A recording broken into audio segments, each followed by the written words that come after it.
Bonjour tout le monde et bienvenue dans ce nouvel épisode d'FCG. Je suis votre modérateur Robert. Pour cet épisode, j'ai avec moi le plaisir d'avoir Luc, Bonjour tout le monde. Reza Justice for all. et Stéphane. Comme il a dit. Malheureusement, Hugo n'est pas avec nous aujourd'hui, mais je pense que ça ne le dérange pas trop étant donné qu'on va aujourd'hui parler un peu d'un jeu de combat. Alors, c'est le jeu donc Injustice 2 qui est sorti il y a quelques semaines. On a eu donc l'occasion d'y jouer un petit peu et ce qu'on voulait vous proposer en fait aujourd'hui, c'est nos impressions globales et peut-être même à la fin une note. À savoir qu'est-ce qu'on en pense, est-ce que ça vaut la peine, est-ce que c'est pour le premier, est-ce que c'est le vraiment gros jeu de combat. Il y en a beaucoup qui sortent cette année, étrangement, c'est vraiment le retour des jeux de combat en ce moment. Donc est-ce que ça va être le premier gros jeu de 2017, est-ce que ça va être le gros jeu de 2017? Donc sans plus tarder, peut-être remettre un petit peu en contexte, le Injustice 2 évidemment créé par NetherRealm Studio, qui sont les créateurs en fait d'une autre série très très très populaire, Mortal Kombat, et notamment il y a quelques années, 2 ans peut-être, 2 ans, 3 ans, Mortal Kombat 10 ou X, un semi-reboot en fait, avec un nouvel engin graphique, avec évidemment toutes les consoles qui ont été mises, PS4, etc., Xbox One, de vraiment très très très beau. Ils savent mettre les efforts là où il faut au niveau des détails. Et à l'époque, Injustice 1 donc, était sorti un peu avant. Et ça avait un peu mal vieilli. J'y ai rejoué un petit peu récemment, juste pour me mettre un petit peu dans le bain pour Injustice 2. Les cutscenes c'était vraiment terrible, c'était vraiment dégueulasse. Donc, Même à l'époque, je me souviens de certains visages, surtout des personnages. De certains personnages en général, mais surtout les femmes, c'était pas très beau. Pour ne pas la nommer Wonder Woman, effectivement, donc c'était vraiment horrible. Donc, on avait un petit peu d'appréhension par rapport à Injustice 2. Est-ce qu'ils vont réutiliser les modèles? Est-ce qu'ils vont plutôt vraiment tout refaire? Alors, on peut dire quand même déjà que c'est la bonne nouvelle, c'est que oui, ils semblent avoir vraiment utilisé l'engin de Mortal Kombat 10. Pour peut-être commencer, Reza, je sais que tu as commencé un petit peu le mode histoire. D'après ce que tu as vu, ce que tu as touché un petit peu, est-ce que ça t'a plu un peu? Qu'est-ce que tu as vu? Beaucoup. Contrairement à vous, moi, j'ai pas acheté le jeu encore. Donc, tantôt aujourd'hui, c'est la première fois que j'y jouais. Donc, c'est vraiment... ce que je vais dire, c'est vraiment mes premières impressions. Tout fresh, frais. tout frais. Donc... j'ai joué une petite partie du story mode. J'ai fait Batman et Harley Quinn, donc les 2 premières parties de l'histoire. C'est vraiment très bien fait. Là. J'ai en fait envie de voir le reste. Je veux savoir qu'est-ce qui se passe. Donc, tout comme Mortal Kombat 9 qui est sorti il y a quelques années, le 10, j'ai pas vraiment joué, fait que je sais pas si le story mode était aussi bon ou pas. Il est moins bon. Il est moins bon. Le 9. Mais ça, c'est au moins aussi engageant que le 9. Donc, c'est vraiment très bon. Et au niveau combat, ça a l'air très accessible. C'est pas... ça n'a pas l'air très difficile. En tout cas, juste Luc était à côté de moi puis il me disait les combos, c'était pas... Bon, c'était pas trop difficile à exécuter. La seule chose que je sais pas, et ça je pourrais pas le dire juste en jouant contre l'ordinateur, pour vraiment donner comme... pour avoir une bonne impression de ça en tant que jeu de combat, c'est de jouer contre du monde. Parce que contre l'ordinateur, bon, des fois refaire la même chose toujours, ça marche. C'est en jouant contre du monde que tu vas voir vraiment les faiblesses potentielles du jeu. Si c'est cheap pour certaines choses, si c'est pas bien équilibré, etc. Fait que ça, je n'en ai aucune idée. Mais selon ce que je vois, après en avoir joué un petit peu, et B, en voyant un petit peu en ligne qu'est-ce qui peut se faire, puis c'est quoi les modes différents, puis les extras, puis les ci, puis ça a l'air quasiment juste pour single player. On dirait que ça vaut quasiment juste la peine pour ça, tu sais. Même si je vais pas en ligne pour jouer contre du monde ou contre vous autres, on dirait que quasiment c'est juste single player, ça vaut la peine. Donc, mes impressions à date, c'est très très bon. Mais bon, vous allez peut-être pouvoir me dire si en jouant contre des humains, c'est aussi bon peut-être. Oui, ben avant peut-être de passer la parole à Luc, pour toi Stéphane, d'après ce que, encore une fois, je sais que je t'utilise un peu comme étant notre regard un peu externe, à savoir est-ce que c'est un jeu qui te semble intéressant, est-ce que ça t'attire ou pas. D'après ce que tu nous as vu jouer un petit peu, est-ce que pour toi ça semble éventuellement, quand tu vas revenir encore une fois dans le domaine des jeux, quelque chose que tu prendrais soit en spécial ou en promo ou un truc comme ça? Définitivement, là, la journée où je vais recommencer à gamer, puis je vais avoir. On va prendre des paris en passant la journée où ça va être, là, ou l'année peut-être. Ouais, on sait jamais, mais ouais, c'est sûr que si c'est dans 5 ans, les consoles vont avoir avancé, on va avoir une Justice 3, ça, une 4. Mais non, écoute, ça a l'air vraiment bon, l'histoire a l'air vraiment riche, un peu comme Mortal Kombat 9. Ce que je trouve le fun à propos de DC, c'est que en tant que bande dessinée, en tant que film animé, puis en tant que jeu vidéo, ils font des super de bonnes histoires. En tant que film, c'est de la boîte. Mais avoir l'interaction de tous les personnages de DC dans le story mode, ça a l'air vraiment le fun. C'est sûr que ça serait un jeu que je vais me procurer quand je vais recommencer à gamer. Parce qu'on va se le dire, là, Street Fighter V, c'est pas la coche. J'étais un gros fan de Street Fighter. Je vais toujours mettre Street Fighter en premier, mais Injustice 2, wow. Ça crois-moi que ce motto a ses limites. Ça, je peux te le dire. Ok, donc c'est bon de savoir que pour quelqu'un qui ressent un peu d'un regard externe, ça lui a plu. Ouais, ça a l'air facile à jouer aussi. Là. Donc, pour des débutants qui n'ont jamais joué à des jeux de combat, ça a l'air d'être un bon. On peut quand même s'amuser. C'est sûr, il faut que tu joues à quelqu'un du même niveau que toi, mais on peut quand même sortir quelques coups spéciaux, les super. En tout cas, on va parler de la mécanique après. Merci, monsieur, pour n'hésitez surtout pas à intervenir un petit peu. Je me tourne maintenant vers Luc. Luc, je sais que, en fait, parmi tout le groupe, c'est toi et moi, surtout, on a mis, je pense, le plus d'heures dans le jeu à date. Mais si tu me permets, tes impressions en général sur Injustice 2, parlons brièvement un petit peu, sans trop spoiler peut-être pour nos auditeurs et pour Reza aussi, le story mode. Le story mode suit directement celui du premier jeu. Ok. J'avais aimé beaucoup le story mode du premier, l'histoire était quand même très intéressante. L'ajout, en créant l'univers Elseworld de Injustice, je trouvais que NetherRealm c'était comme créer un genre de petit univers de DC où il pouvait faire ce qu'il voulait. Ouais. Puis d'ailleurs, on peut peut-être, si tu me permets, on peut peut-être le dire, c'est que dans Injustice 1, en fait, Superman devient méchant. Méchant dans le sens où il a été victime de poison et du Joker. Il était d'hallucinogène, en fait. Il fallait quand même penser à un Joker, puisqu'accro les deux ensemble, ça donne. On peut tromper l'homme le plus fort du monde.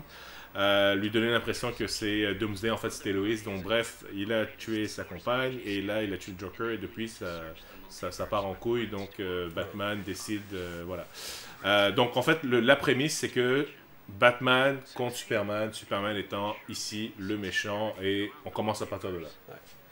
Puis ils ont vraiment vous mentionnez Mortal Kombat 9. Je trouvais que l'histoire d'Injustice 1 était vraiment aussi bonne, mais l'histoire d'Injustice 2 est encore meilleure d'après moi. Ils ont vraiment trouvé un moyen d'intégrer le cast qu'ils ont eu. Tous les stages sont en conséquence du mode histoire. Le voice acting, l'animation. La qualité graphique. La qualité graphique est vraiment incroyable. Est-ce que lire, parce que je pense que tu as dit que tu avais commencé à les lire, est-ce que lire les comics Injustice ajoute quelque chose? Ça ajoute un peu, mais c'est pas nécessaire. C'est pas nécessaire. Je dirais d'avoir joué au premier jeu ou de connaître l'histoire du premier jeu. Simplement suffisant. C'est suffisant. Okay. Puis le mode histoire est quand même assez long, je dirais à peu près 6 heures. Il y a du replay value dans le story mode. Il y a quelques chemins différents qu'on peut prendre, donc ça vaut la peine de rejouer des chapitres. Fait que c'est pas quelque chose qu'on fait nécessairement une fois, puis c'est fini. Fait que ça, je trouvais ça intéressant. On peut débarrer du gear, à monter de niveau en jouant les personnages du story mode. Puis ça donne une bonne idée de ce que les personnages peuvent faire. C'est sûr que de commencer direct avec le story mode, d'avoir jamais joué à Injustice, ça peut être un peu déroutant de passer d'un personnage à l'autre si facilement, mais Mais au Il y pire, a un encore, choix de difficulté. ouais, on peut mettre très très facile et je pense c'est pas que ça.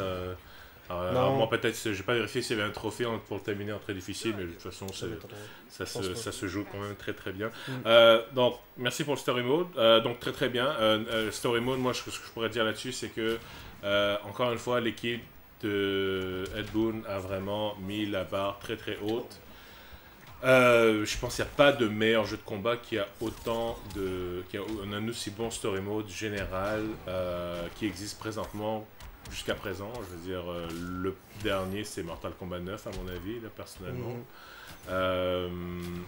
Puis dans les jeux de super-héros en général, je pense que après Arkham Asylum et Arkham City, c'est l'histoire la meilleure. Ouais, très bien Tout ficelé. jeu de super-héros confondus. Ah. Ouais, Donc, ça les suit de proche même. C'est ça. Donc, pour pas faire le procès encore une fois de SF5, mais on voit que le déroulement ou le développement du jeu a été fait avec. Ils avaient déjà le script du jeu, de l'histoire qu'ils voulaient faire. Ils ont fait, comme tu l'as dit, les décors. Ils ont mis, ok, je vais mettre tel perso parce que lui, il va intervenir, ça va faire du sens. Versus sortir un jeu pour le e-sport et ensuite essayer de balancer un story mode complètement pourri. On voit vraiment la différence et on voit vraiment l'amour, je pense, que l'équipe de NetherRealm a donné à la licence de Injustice 2. Ouais. C'est un jeu de combat quand même, donc c'est bien de jouer au jeu à l'histoire, même si beaucoup de monde aime ça. Mais le but, c'est vraiment effectivement de jouer en versus. Parlons un peu du mode versus. Et on va se rendre compte que c'est drôle que Reza tu disais ça, mais il y a effectivement également beaucoup de contenu, même si on désire jouer seul. Ouais. Mais pour le versus, à date, tu as eu les différents modes, c'est pas mal standard. Il y a les modes standards, il y a le mode Ranked Player, King of the Hill, versus comment on appelle, local. Local, ouais. Il y a un mode tournoi. Puis une chose à indiquer, c'est que dans le jeu, ils ont ajouté un gros système de gear et de level pour chaque personnage, qui ajoute des statistiques, qui ajoute des... tu peux modifier les moves des personnages. Mettre des Mais effets différents. ça vient pas fucker un peu avec... Non, ce qui arrive, ce qui est le fun avec ça, c'est que ça peut être éteint complètement en mode tournoi, en mode ranked. Les personnages sont de base, sont balancés comme ça, puis le gear est seulement cosmétique. Dans les modes player, c'est on par défaut. Les deux joueurs peuvent décider de l'éteindre, un peu comme le no grab dans les Mortal Kombat. Si les deux acceptent, ben, le gear n'a pas d'effet. Mais le gear va, disons, dire les grabs font 10% plus damage, ou les super de tes ennemis font moins de damage. Ou il y en a des choses encore plus bizarres, c'est-à-dire tous tes dégâts contre les héros en mode multiverse font 2 fois plus de dégâts. Mais ça, c'est contre le AI seulement, dans le mode multiverse. Fait qu'il y a plein de statistiques. Il y a du gear commun, rare, épique. Puis t'en débarres plein. Là. C'est non-stop. Il y a un sens de progression continue. Ouais, il y a un sens de progression. Ouais. Puis ce qui est le fun, c'est que non seulement ça change le look du personnage, mais en plus il y a des shaders pour changer la couleur. Fait que tu peux vraiment décider si y a un personnage que t'aimes pas trop, tu peux changer son look complètement. Puis c'est le fun. Et ça change quand même beaucoup. Il y a des masques différents, il y a des... comme mettons Firestorm, tu aimes pas la gueule, tu lui mets un masque, tu le vois plus. Puis, non, mais c'est vrai. Puis, ça aurait aidé dans le premier Injustice, ça, oui, je pense. beaucoup de personnages. C'est sûr que à ça, ils ont ajouté aussi des microtransactions.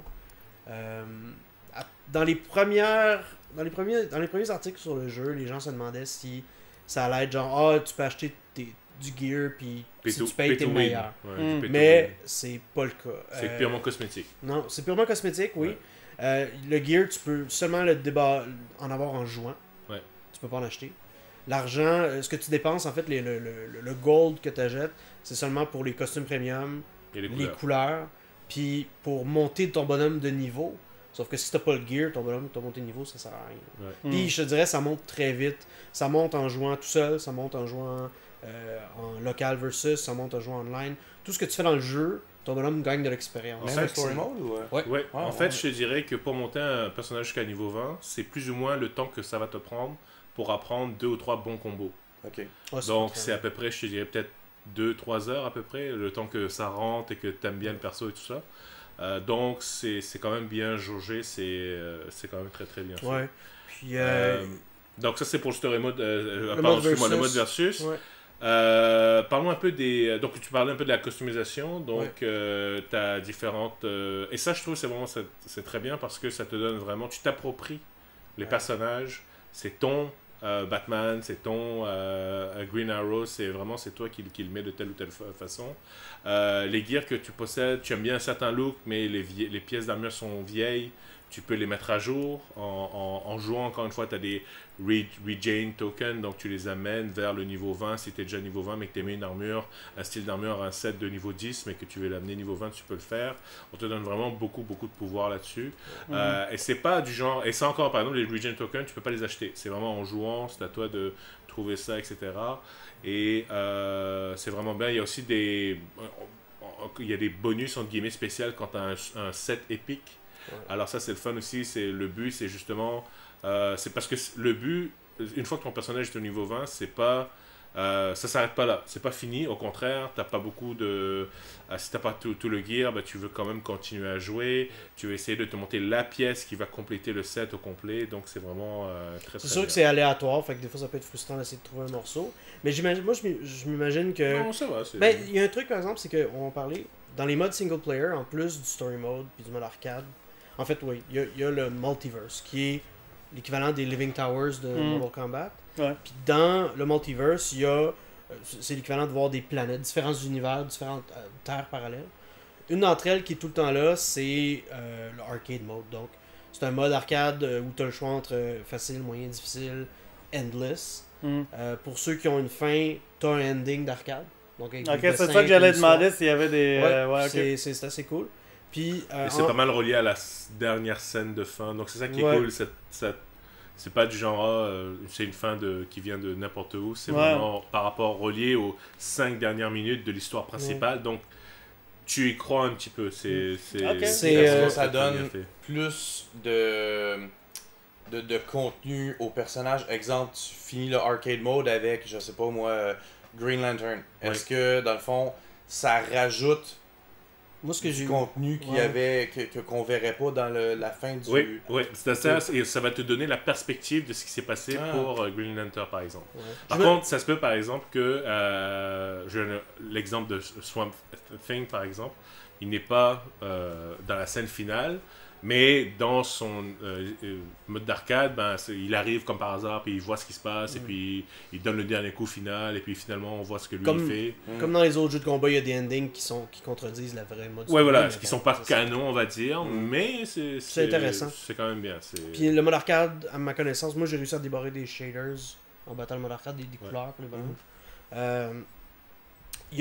En plus de ça, il y a le multiverse, c'est tous des towers qui sont limité dans le temps. Donc c'est des towers qui sont là pendant 4 heures, 10 heures, 48 heures.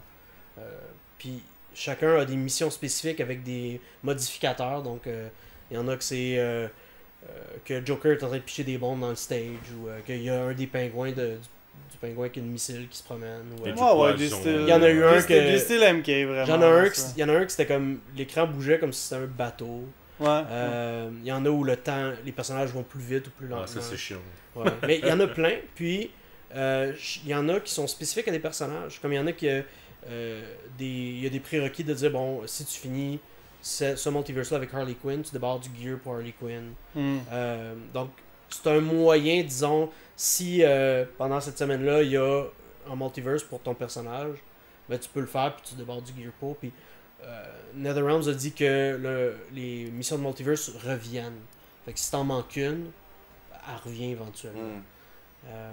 Puis c'est le fun parce que ça ajoute beaucoup de variété au single player. Ça permet de débarrer du gear qui est une facette super intéressante du jeu.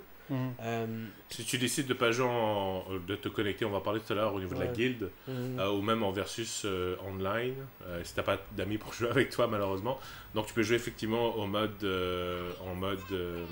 arcade, mais tu peux également t'amuser en faisant de différentes missions, des choses comme ça. Donc c'est vraiment très très bien pensé. Une fois qu'on a fini le story mode, je pense que je dirais pas que c'est la fin, c'est au contraire le début de commencer. Il y a énormément de personnages, plus d'une vingtaine je pense, 29, presque 30 personnages. avec les 3 DLC, on va en parler brièvement tout à l'heure qui s'en viennent. Il y a ça, il y a également le système de guild. Parle-moi un petit peu le guild. Le système de guild, c'est... Parle pas des guilds de WoW, là. Non, Quoique. Ça ressemble un peu. Quoique. C'est des guilds, ça peut être des groupes de jusqu'à 50 joueurs qui ont accès à leur propre multiverse, donc leur propre planète avec des challenges spécifiques. Qui sont beaucoup plus durs, évidemment. Plus difficiles. Ce qu'on peut en gagner. Puis en fait, quand on fait partie d'une guilde, tout ce qu'on fait donne aussi du guild coin qui permet d'avoir du gear comme un peu. De ce que je peux voir, c'est le même gear qui peut popper qu'en normal. Ça revient au même. Ça en donne plus. Okay. Puis si les autres membres de la guilde font des missions, ça te donne des rewards. Même si tu les fais pas. Puis il y a une des missions qui est en guild qui est le fun, c'est du co-op contre un boss.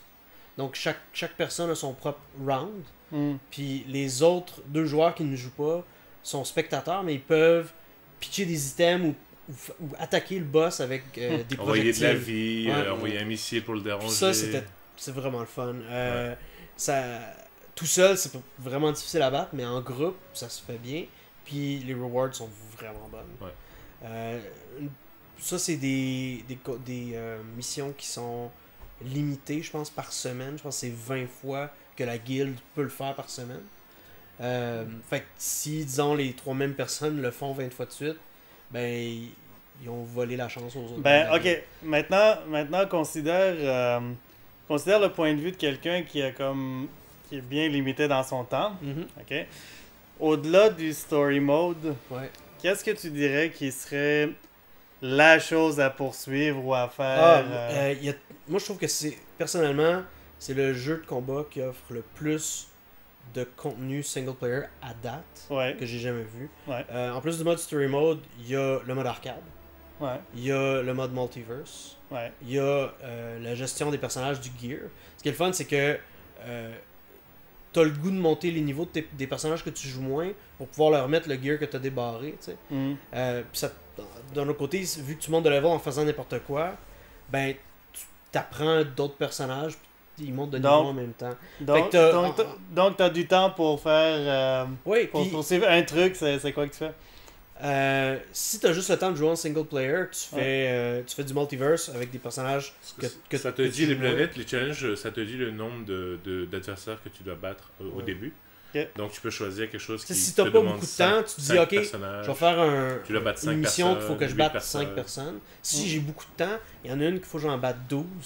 Mais le reward à la fin est honnêtement, le meilleur moyen en ce moment, moi, ce que je fais, c'est que depuis tous les jours, en fait, parce que tu peux également envoyer tes personnages se battre en version AI, l'intelligence artificielle, et ce que tu fais, c'est les envoyer se battre 5 fois par jour, si tu peux, évidemment, et t'arranger pour que tes AI, tu choisis des gens qui ont des niveaux un peu plus bas que toi, et tu peux gagner ce qu'on appelle des boîtes en or, des gold box, qui va te donner des items rares, etc.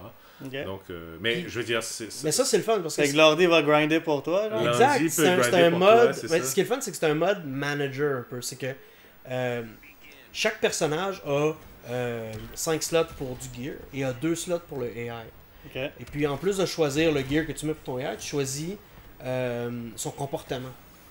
Dans les options de comportement, il y a zoning, runaway, combo, counter.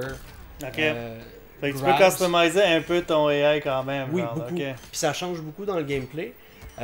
Puis ce qui est le fun, c'est qu'il y a un mode spécifiquement où, comme Robert disait, tu te bats contre des groupes de 3, puis tu gagnes des boîtes. Mais en plus, tu peux utiliser ton AI pour faire toutes les missions du multiverse. Fait que si tu te sens un peu paresseux ou tu es en train de faire d'autres choses, ben tu peux laisser ton AI faire les missions du multiverse pour toi.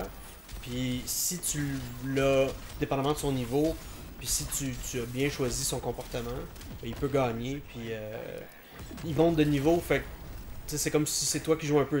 C'est sûr que... Alors, est-ce qu'il y aurait beaucoup de vrais gamers qui vont faire ça là? Moi, je trouve ça le fun. Moi, je trouve ça le fun aussi parce que j'ai pas beaucoup de temps. Donc moi ça m'attire l'idée. Parce que ça enlève rien aux joueurs compétitifs parce que autant en local qu'en ligne, tu peux jouer sans les niveaux puis sans le gear. C'est un mode balancé, c'est un mode classique de jeu de combat. Ça t'aide juste pour aller chercher le plus d'items pour la C'est progression. C'est vraiment esthétique, c'est vraiment ça. Puis, en plus, on n'a pas beaucoup parlé, mais en plus du gear et des niveaux, tu peux débarrer des nouveaux moves ou des moves qui remplacent tes moves actuels. Pour des personnages qui reviennent comme Green Lantern, dont la plupart de ses coups spéciaux ont changé, ils ramènent les coups spéciaux du premier jeu. Okay. Pour d'autres, c'est des modifications. Mettons, Batman, ça peut changer son power. Joker, son super. Au lieu d'être que ça commence par un crowbar, ça commence par une tarte. Fait que c'est full screen. Ok. Puis ça change la vidéo après. Quand il tombe sur la chaise électrique, il y a la tarte encore dans le visage. Il y a plein de variations comme ça. Puis ce qui est le fun, c'est que si tu veux jouer à un mode qui est moins classique, plus, disons, varié, un peu comme un genre de Street Fighter Rainbow, là, ben tu t'arrives avec ton bonhomme, qui a son gear, ses coups spéciaux, puis c'est pas un free-for-all, mais ça rajoute beaucoup de variété. Puis ça, c'est sûr que moi je trouve ça prend un peu de temps avant de débarrer les moves. Sauf que moi je trouve que ça rajoute de la longévité. De la longévité au jeu. Parce que oui, tu peux t'en servir pour jouer contre des gens sur internet, mais tu peux t'en servir pour jouer en solo aussi. Beaucoup de choses à dire sur Injustice 2, c'est sûr. Et puis, moi je pense que c'est vraiment le premier grand jeu de combat de cette année. Côté gameplay aussi, on n'en a pas beaucoup parlé, mais bon, ça ressemble beaucoup au premier. C'est un jeu, contrairement à Mortal Kombat, où c'est le mode pour bloquer, c'est en arrière comme dans Street Fighter. Comme dans Mortal Kombat, les plus récents, il y a des chains ou des combos en canne, disons. Mais il y a un système de juggle qui fait en sorte que on peut être créatif dans les combos qu'on fait. Puis, avec le meter burn aussi. il y a beaucoup de gestion de niveau de super meter qui font en sorte que tu peux t'en servir pour faire ton super, oui, mais tu peux t'en servir pour rallonger tes combos, pour te sortir des combos de ton adversaire, pour dasher à travers des projectiles, parce que bon, c'est un jeu qui a pas juste du rushdown, mais il y a du zoning, du grappling, du rushdown, fait il y a plusieurs sortes de styles de combo. Puis à date, les options ont toutes l'air assez viables. J'ai pas. Nice. Ouais. Okay. Donc, note, est-ce qu'on se tente pour une note quelle serait la note que tu donnerais pour ce que pour ce que tu as vu présentement? J'aime l'engin de combat. Déjà là, moi je suis vendu. Mais autant que j'aime l'engin de combat Street Fighter V, le overall package d'Injustice, beaucoup plus fini. Regarde, côté qualité, côté finition, c'est au top. Je veux dire, il y a autant le mode single player, le mode multiplayer, les options, le customizing des personnages. Tout est là, tout est complet. Il y a des hooks pour te ramener pour jouer. Il y a des hooks pour te faire essayer d'autres personnages, ce que tu n'as pas nécessairement dans d'autres jeux. Moi, je donnerais facilement un 9.5 sur 10. Wow. Le jeu est complet. Le jeu est facile d'approche, mais il y a de la profondeur. Donc, 9.5 sur 10, très bonne note, très bonne note de la part de, donc je peux dire du groupe en fait en général, hein, pour ce qu'on a joué, je pense c'est sans aucun problème, on va donner cette note-là. C'est un peu plus difficile pour moi alors, mais je pense que tu vas pouvoir apprécier. Il y a une seule façon de le savoir. Tu me donnes le jeu. Alors écoutez, en résumé, allez-y si vous aimez les jeux de combat, si vous aimez évidemment l'univers de DC, on vous recommande fortement le jeu, très bien fait, bonne réalisation, beaucoup encore une fois de détails, le story mode est incroyable, le combat qui est très riche, beaucoup de choses à faire, le gear qui augmente, etc. Allez-y, même pour une rare fois, moi j'ai hâte d'avoir les nouveaux persos en DLC, on en a pas parlé, mais ça va sortir aussi éventuellement. Alors voilà, j'espère que ça vous a plu et que vous allez soit continuer à jouer à Injustice 2 ou vous procurer une nouvelle copie. Encore une fois, si vous avez aimé le contenu que vous avez vu aujourd'hui, n'hésitez surtout pas, écrivez-nous des commentaires, inscrivez-vous à notre chaîne YouTube ou Facebook et on vous dit à la prochaine. Merci beaucoup. Ciao tout le monde. Au revoir.